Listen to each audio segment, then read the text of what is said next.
Sanjay Ghodawat इन्स्टिट्यूटच्या polytechnical विभागात आयोजित करण्यात आलेला शिक्षक पालक मेळावा अत्यंत उत्साही वातावरणात पार पडला. विद्यार्थ्यांच्या शैक्षणिक व सर्वांगीण प्रगतीसाठी शिक्षक व पालक यांच्यातील संवाद अधिक दृढ करण्याच्या उद्देशाने घेण्यात आलेल्या या मेळाव्यास पालकांचा उत्स्फूर्त प्रतिसाद लाभला. या कार्यक्रमास प्रमुख पाहुणे म्हणून संजय घोडावत विद्यापीठाचे विश्वस्त विनायक भोसले उपस्थित होते. यावेळी इन्स्टिट्यूटचे संचालक डॉक्टर विराट गिरी, पॉलिटेक्निकल विभागाचे विभाग प्रमुख, कार्यक्रम समन्वयक प्राध्यापक काजल बोहरा हे उपस्थित होते. कार्यक्रमाचं प्रास्ताविक कॉम्प्युटर सायन्स अँड इंजिनिअरिंग विभाग प्रमुख प्राध्यापक सागर चव्हाण यांनी केलं.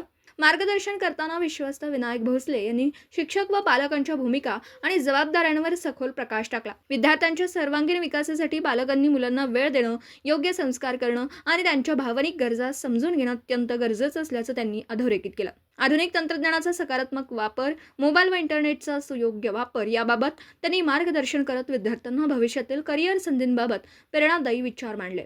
या प्रसंगी महाराष्ट्र राज्य तंत्रशिक्षण मंडळामार्फत घेण्यात आलेल्या हिवाळी परीक्षा 2025 मध्ये उल्लेखनीय यश संपादन करणाऱ्या गुणवंत विद्यार्थ्यांचा मान्यवरांच्या हस्ते सत्कार करण्यात आला. यावेळी पालकांनीही आपली मनोगत व्यक्त करत महाविद्यालयातील शैक्षणिक वातावरण व उपक्रमांबाबत समाधान व्यक्त केलं. संस्थेचे संचालक डॉक्टर विराट गिरी यांनी संपूर्ण शैक्षणिक आढावा सादर करत विद्यार्थ्यांच्या जीवनातील पालकांचं महत्त्व तसेच शिक्षक पालक यांची संयुक्त जबाबदारी यावर मार्गदर्शन केलं. कार्यक्रमाचं सूत्रसंचालन प्राध्यापक भाग्यश्री भालकर यांनी केलं, तर आभार प्रदर्शन प्राध्यापक काजल बोहरा यांनी मांडलं.